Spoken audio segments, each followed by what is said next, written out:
Hi all.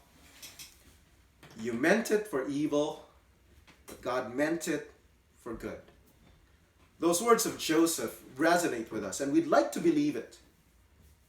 But sometimes, when you're all alone and you're struggling financially, or you're sick, or you're confronted with so much suffering, it's hard to believe that God really is working things out for the good of ordinary people like you and me.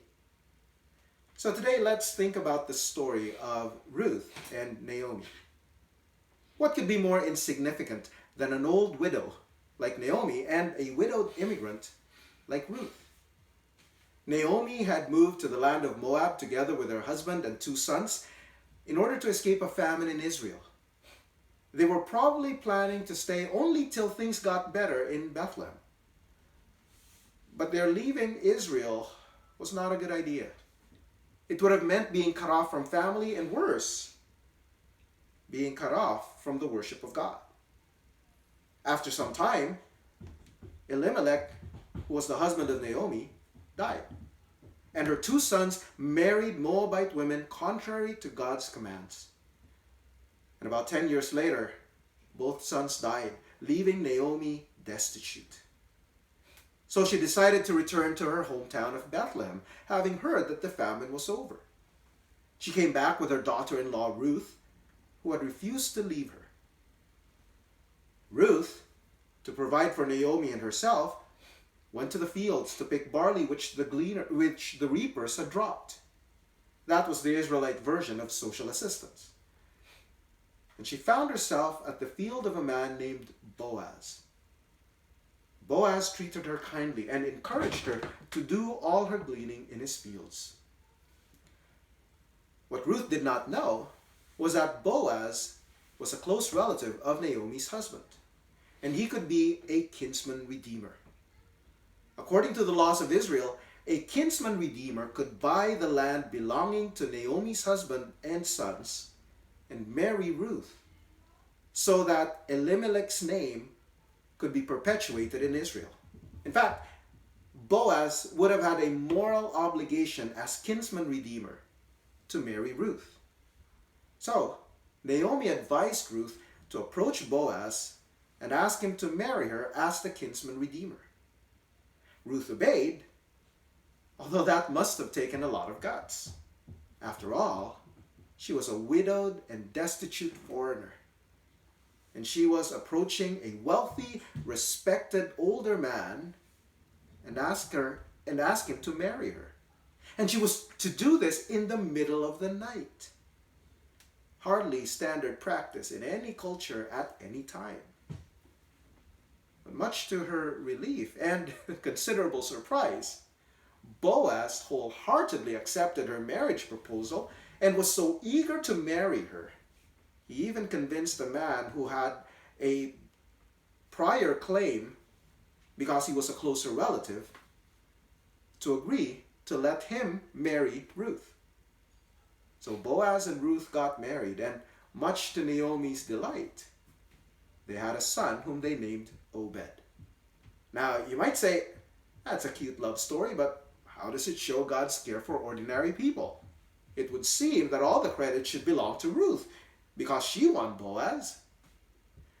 But when you take the time to read the book of Ruth, you would realize that the story is told to emphasize God's hidden hand behind all the events. The famine that brought Naomi to Moab was no accident. Very likely, it was God's judgment on Israel for turning away from him yet again. Certainly, as far as Naomi is concerned, God was behind her situation.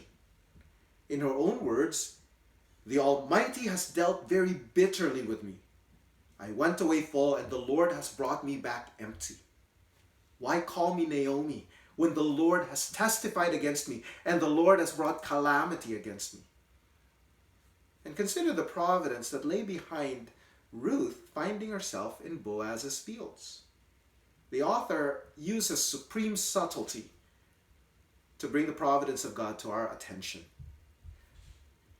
It says, "So she set out and went and gleaned in the field after the reapers, and she happened to come to the part of the field belonging to Boaz, who was of the clan of Elimelech. That may have been the case as far as Ruth was concerned, but the author knows that God had guided Ruth to the fields of Boaz. Moreover, note God's control over the heart and emotions of Boaz that caused Ruth to find favor in his eyes, despite her very irregular marriage proposal. It's funny because when they first met, Boaz told Ruth, "The Lord repay you for what you have done, and a full reward be given you by the Lord, the God of Israel, under whose wings you have come to take refuge." Little did Boaz know that he was to be part of that reward. And then there is also the other relatives giving way to Boaz, and the narrator's recognition that Ruth's pregnancy was the work of the Lord. All in all, the author is telling us that nothing in the story happened by accident. Everything was part of God's plan and under his providential control. He had his eye on Naomi and Ruth even before they met, working out his purposes for his people. At the same time, the story also shows us how human responsibility functions under God's providential control. All the main actors in the drama were acting wisely and righteously. Naomi decided to go back to Bethlehem, although she had nothing to come back to. Ruth had to choose between Naomi and her family in Moab. She took responsibility to care for her mother-in-law. She worked hard, so hard that she earned the respect and admiration of Boaz's overseer. And Boaz himself showed kindness to Ruth and demonstrated ingenuity in convincing his relative to give him the right to act as kinsman redeemer. Furthermore, Boaz and Ruth's son, Obed, had a son named Jesse. And Jesse had a son named David. David would later become king of Israel. In the words of one author, underlying every episode is God's determination to produce David the king from the depressing and chaotic Israelite environment during the days of the Judges. Unlike the book of Judges, however, here his hand is not driving the movers and shakers in Israel. David does not emerge because of divine manipulation of the ruling class. On the contrary, the seeds of the great dynasty that would arise in the future are being sown in this private family of Bethlehem. This family consists of the most unlikely candidates for divine service. A widow left without husband or sons, an alien in a similar state, and a bachelor from the humble town of Bethlehem. Better yet, we realize that God had truly shown incomparable grace and mercy to Ruth. Ruth was a pagan. She had no right or claim on Yahweh. She only deserved condemnation.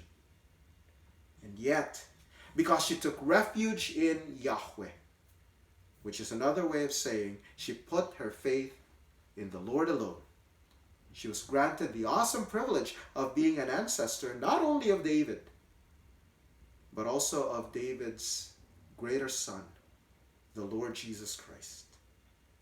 Certainly, God is able to do exceeding abundantly above all that we could ever ask or think. And eye has not seen, nor has ear heard, nor has the heart of man imagined what God has prepared for those who love him. So till tomorrow, as the people of God called according to his purposes, let's take confidence that God is working all things out for our good and for his glory.